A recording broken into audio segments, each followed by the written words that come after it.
अगर कांग्रेस ये मैम कांग्रेस ये टिकट ऑफर करती है, शेफाली गुप्ता जी आप अच्छा काम कर रही हैं, 24 साल से सामाजिक काम कर रही हैं, आप आइए आपको हम टिकट देते हैं, सीधा ऑफर आता है, तो क्या करेंगी शेफाली गुप्ता? नहीं, मैं भारतीय जनता पार्टी की हूँ और भारतीय जनता पार्टी के लिए ही रहूंगी। खेलों में आपकी कोई खास दिलचस्पी रही मैम बचपन से या स्कूल डेज के दौरान? हाँ, खेल ऐसा माध्यम है जो जिससे मानसिक और शारीरिक विकास दोनों होता है। यहाँ आपकी रुचि रही स्कूल के दिनों में? हाँ, स्कूल के मैं बास्केटबॉल की अच्छी खिलाड़ी रही हूँ। शेफाली गुप्ता 3-4 महीने पहले ग्राउंड पर एक्टिव हुई हैं, तो इसको आप कैसे काउंटर करेंगे? पर समाज में हमेशा से मैं सक्रिय रही हूँ। इसके आगे मुझे प्रचार प्रसार की जरूरत ना पड़ी तो मैंने कभी अपना प्रचार प्रसार नहीं की हूँ। आज मुझे लगता है कि जो हमारे समाज के शुभ चिंतक है, समाज के जो शुभ चिंतक है, उनको लगा कि मुझे समाज के लिए मुझे राजनीति ज्वाइन कर लेना चाहिए, सक्रिय रूप से ज्वाइन कर लेना चाहिए, जो मैंने आज राजनीति सक्रिय रूप से मैं ज्वाइन कर। Special train Hazaribagh to Sultanganj पे आपने कहा कि हमने कोशिश की और वो काम हुआ, क्या शेफाली गुप्ता ये मैसेज देने की कोशिश कर रही हैं कि अगर हम विधायक नहीं हैं फिर भी अगर स्पेशल ट्रेन चलवा सकते हैं? क्या कोशिश रही ये भोले बाबा की कृपा से एक बहुत बड़ी मतलब हिस्ट्री में एक बड़ा सा चीज हुआ। वो तो दावा कर रहे हैं अबू आवास योजना और दूसरा मैया समान योजना जिसके जरिए पैसे देने की बात हो रही है, ग्राउंड पर क्या इसकी स्थिति आपके नजरिए से? नहीं, अभी जैसे कि मैया योजना का बहुत चर्चे हो रहे हैं, मैया योजना शुरू हुई उसी दिन सर्वर डाउन हो गया। सारा दिन में बहनें दीदी अपना काम छोड़ के वो सारा दिन इंतजार कर रही हैं और पता चलता है कि कुछ हो नहीं रहा है, तो वो उनके साथ मुझे लगता है कि चीटिंग हो रही है। लास्ट सवाल, क्या शेफाली गुप्ता चुनाव लड़ने जा रही हैं? अब कुछ तो है आपको इस बात का शायद कॉन्फिडेंस की? नहीं, जनता का आशीर्वाद और स्नेह है ये जो मुझे कॉन्फिडेंट देता है। नमस्कार, मैं हिमांशु कुमार, आप देख रहे हैं वेब समाचार। झारखंड में सियासी चुनाव कब से होंगे उसको लेकर कभी भी रणभेरी बज सकती है। खबर यह है कि 20 तारीख को जब मतदाता पुनरीक्षण का कार्य जो है संपन्न हो जाएगा, फिर चुनाव आयोग किसी भी वक्त जो है तारीखों का ऐलान कर सकती है। खबर यह भी है कि 22 से 24 अगस्त के बीच राज्य में आदर्श आचार संहिता भी लग सकता है। ऐसे में सियासी गलियारों में और मीडिया में हर जगह चर्चा है कि इस बार किसकी टिकट कटेगी, कौन से नए चेहरे को मौका मिलेगा, या वैसे विधायक जो सांसद बन गए हैं उनका विधानसभा सीट खाली हुआ, वहां से किस नए चेहरे को मौका मिलेगा। ऐसी खबरें लगातार चल रही है। इस वक्त हमें हजारीबाग सदर विधानसभा में जो काफ़ी सुर्खियों में है, क्योंकि यहाँ से 3 ऐसे लोग हैं जिनके नामों की चर्चा है और इसमें एक जो है वो शेफाली गुप्ता का नाम जो है वो काफ़ी मजबूती से उठ रहा है। तो हम उन्हीं के साथ हैं। बहुत बहुत स्वागत है मैम आपका। जय जोहार। जय जोहार। क्या ये कहा जा रहा है कि मैम आप जो विधानसभा चुनाव आने वाला है उसके लिए आप मजबूती से दावेदारी पेश कर रही हैं, बताने की कोशिश कर रही हैं कि अगर मैं विधायक बनती हूँ तो क्षेत्र को नई ऊंचाई पे ले जाऊंगी, क्या आप मजबूती से दावेदारी कर रही हैं? देखिए, समाज सेवा तो मैं पहले से भी 23-24 सालों से करते आ रही हूँ और जहाँ तक दावेदारी की बात है ये तो संगठन तय करेगी किनको टिकट देना है और किनको नहीं देना है, और उनके निर्णय पे हर कार्यकर्ता को पूर्ण विश्वास है और जो भी निर्णय लेंगी वो अच्छा निर्णय लेंगे, जो सबके लिए, राज्य के लिए, पार्टी के लिए, संगठन के लिए जो सही है। और जहाँ तक कार्य करने की बात है, अगर मुझे मौका मिलता है तो मेरी जिम्मेदारी बढ़ जाती है और बहुत सारे ऐसे कार्य हैं जो विकास के तरफ में ले जाने के लिए करना पड़ेगा, उस कार्य को मैं पूर्ण करने की कोशिश करूँगी। मैम, एक चीज़ चर्चा में जो है कि शेफाली गुप्ता 3-4 महीने पहले ग्राउंड पर एक्टिव हुई हैं, तो इसको आप कैसे काउंटर करेंगे? उनका कुछ लोगों का ये मानना है कि संगठन में पहले पुराने लोग हैं उनको मौका मिलना चाहिए। आपके बारे में कहा जाता है कि वो 3-4 महीने से संगठन में ही सक्रिय हुई हैं, तो इस पर क्या जवाब होगा आपका? मैं सबसे पहले मैं ये क्लियर करना चाहूँगी कि ये 3-4 महीने की बात नहीं है। हाँ, मैं राजनीति के क्षेत्र में नहीं थी, राजनीति के बोल के मैं सक्रिय नहीं थी, पर समाज में हमेशा से मैं सक्रिय रही हूँ। राजनीति के क्षेत्र में ना होने के वजह से मैंने कभी भी अपना प्रचार प्रसार नहीं की। प्रचार प्रसार न करने के वजह से लोगों के हो सकता है कि कुछ लोगों तक ये बात ना पहुंची हो, तो वो लोग ये बात पे उंगली उठाते हैं कि आप सिर्फ 3-4 महीने से ही है।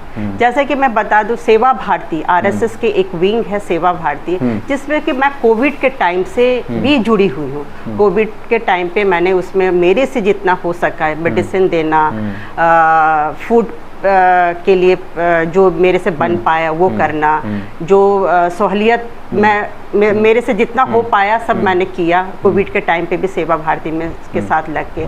और ओम आरोहम संस्था है जो जननी सुरक्षा स्वास्थ्य योजना बहुत दिनों से मेरा ये झारखंड में चल रहा है।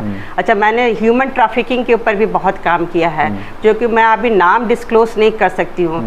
18 से 20 लड़कियों को मैंने दिल्ली से यहाँ पे भेजा अपने अपने घरों पे। तो ये सब जो चीज़ें हैं, हो सकता है कि बहुत लोगों को, समाज के बहुत लोगों को नहीं पता है, तो ये कहते हैं कि आप 4-5 महीना से सक्रिय हैं। पर ये कहूँगी ले दे के मुद्दा बात यही है कि इसके आगे मुझे प्रचार प्रसार की ज़रूरत ना पड़ी तो मैंने कभी अपना प्रचार प्रसार नहीं की हूँ। आज मुझे लगता है कि जो हमारे समाज के शुभ चिंतक है, समाज के जो शुभ चिंतक है, उनको लगा कि मुझे समाज के लिए मुझे राजनीति ज्वाइन कर लेना चाहिए, सक्रिय रूप से ज्वाइन कर लेना चाहिए, जो मैंने आज राजनीति सक्रिय रूप से मैं ज्वाइन कर। खेलों में आपकी कोई खास दिलचस्पी रही मैम बचपन से या स्कूल डेज के दौरान? हाँ, खेल ऐसा माध्यम है जो जिससे मानसिक और शारीरिक विकास दोनों होता है। जैसे कि आप लोग भी जानते होंगे कि यहाँ आपकी रुचि रही स्कूल के दिनों में? हाँ, स्कूल के मैं बास्केटबॉल की अच्छी खिलाड़ी रही हूँ और मैंने क्लस्टर तक गई हूँ और घर के वजह से मुझे नेशनल लेवल पे ये सवाल मैं इसलिए था, ये सवाल इसलिए था कि आपने खेलो हजारीबाग विधानसभा करके जी टूर्नामेंट चल रहा है अपने तरफ से किया। 4 अगस्त से ये ओपनिंग हुआ है। अभी भी सारे जगह कटकम सांडी कटकम दाग में फाइनल हो गया है, जो मे बी कि संडे को ये करजन ग्राउंड में। क्या संभावना देखते हैं हजारीबाग सदर में मैम? क्योंकि कई बार जब जनप्रतिनिधि अगर होते हैं, फाइनेंशियली सपोर्ट करने एक अलग मसला होता है, कम से कम उनके साथ खड़े हो जाते हैं, उनको लगता है कि हमें मान सम्मान मिल रहा है, तो बाकायदा वो चीज़ बूस्टअप होता है। तो खिलाड़ियों के लिए क्या कुछ जो है वो आप स्पेशल करने वाली हैं? देखिए, सबसे पहले तो मैंने खिलाड़ियों को अपने प्रतिभा खोजने की, उसमें बहुत सारे ऐसे प्रतिभावान बच्चे हैं जो कि उनकी प्रतिभा दब जाती है, फाइनेंशियल वजह से हो या ऊपर उठ नहीं पाते हैं, कुछ बहुत सारे रीजंस होते हैं जिसके वजह से वो मतलब दब के रह जाते हैं। तो मैंने यही कोशिश की है कि जो हमारे विधानसभा क्षेत्र में जो भी बच्चे हैं उनको हर जगह मैंने टूर्नामेंट करवाए हैं और अभी चल भी रहा है टूर्नामेंट। हो सकता है कि ये संडे को ये समापन भी है इसका। तो कोशिश यही रही है कि हर प्रतिभावान बच्चे को लाना, राष्ट्रीय और अंतर्राष्ट्रीय स्तर पर ले जाना। और ये बड़ा हजारीबाग के लिए बड़ा खुशनबी बात है कि इस मिट्टी ने राष्ट्रीय और अंतर्राष्ट्रीय खिलाड़ी दिए हैं। तो मेरी भी एक छोटी सी पहल रहेगी कि मैं भी उन चलिए एग्जांपल लेते हैं। आपको टूर्नामेंट में 5 टॉप खिलाड़ी उसमें जो लगते हैं, उनके लिए आप क्या कुछ हासिल करने वाले हैं? देखेंगे उनकी कैसी ज़रूरत है, कहाँ तक क्या मैं कर सकती हूँ, पर कोशिश यही रहेगी कि मेरे से जितना सहयोग बनेगा मैं उनको आगे तक लेके जाऊंगी। आपने एक प्रेस कॉन्फ्रेंस किया था और special train Hazaribagh to Sultanganj पे आपने कहा कि हमने कोशिश की और वो काम हुआ। क्या सैफाली गुप्ता ये मैसेज देने की कोशिश कर रही हैं कि अगर हम विधायक नहीं हैं फिर भी अगर स्पेशल ट्रेन चलवा सकते हैं, तो अगर हम विधायक चुन के आए तो हजारीबाग के लिए कुछ खास होगा, उसके लिए चाहे जिला प्रशासन से लेकर केंद्र तक जाना पड़े? वो स्पेशल ट्रेन के बारे में थोड़ा जिक्र कर दीजिए। क्या कोशिश रही आपकी? ये भोले बाबा की कृपा से एक बहुत बड़ी मतलब हिस्ट्री में एक बड़ा सा चीज़ हुआ कि यहाँ से सुल्तानगंज और फिर वापसी में देवघर से अपने गंतव्य स्थान तक जा रही है, चल रही है, पूरे सावन में महीना तक चलेगा। इसमें ये एक अच्छा शुरुआत है और कोशिश सबकी यही है। माननीय सांसद जी की भी कोशिश है और टीम वर्क में होने की वजह से मेरी भी कोशिश यही रहेगी कि लंबे दूरी तक की ट्रेन चले, जो हमें हजारीबाग। सवाल मेरा मैम कुछ और था।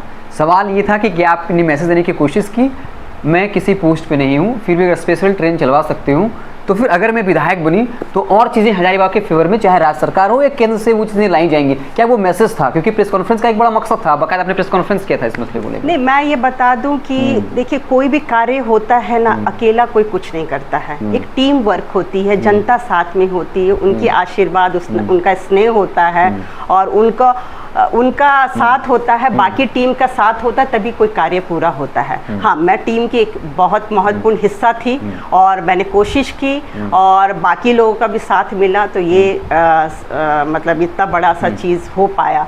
और मैं यही कोशिश, मेरे लिए ये बड़ी खुशनसीबी होती है कि मैं जहाँ भी जानती हूँ जनता का आशीर्वाद स्नेह मिलता है, तो इससे मुझे कॉन्फिडेंट और मुझे काम करने का प्रेरणा मिलती है। अगला सवाल ये होगा कि सियासी के दौर में ये चर्चा भी है कि इस वक्त ये जो सांसद हैं मनीष जायसवाल, उनके साथ आपके अच्छे रिश्ते रहे हैं, कह लीजिए राजनीतिक रिश्ते या एक होता है प्रेम वाला वो चीज़, तो क्या मनीष जायसवाल जी का आशीर्वाद या साथ आपको मजबूती से प्राप्त है? क्योंकि आपने बाकायदा जब यहाँ पे विधानसभा खेल का जो किया था उसमें वो आए भी थे और आपकी उन्होंने खुलकर प्रशंसा भी की थी, तो क्या उनकी गुड लिस्ट में है सामने? क्योंकि कहा जाता है कि अगर अच्छे रिश्ते हो तो चीज़ें आसान हो जाती हैं। देखिए, मैं समझ रही हूँ कि मैं संगठन के लिए, मैं पार्टी के लिए काम कर रही हूँ और मैं ऐसा भी नहीं है कि ये अगर यहाँ पे अगर टिकट नहीं मिलता है तो मैं अन्य पार्टी में ज्वाइन कर लूँगा। वो है मैम, हाँ, ज्वाइन कर लेंगी, मैं आपका जवाब पहले ही दे देती हूँ। अन्य पार्टी में ज्वाइन कर लूँगी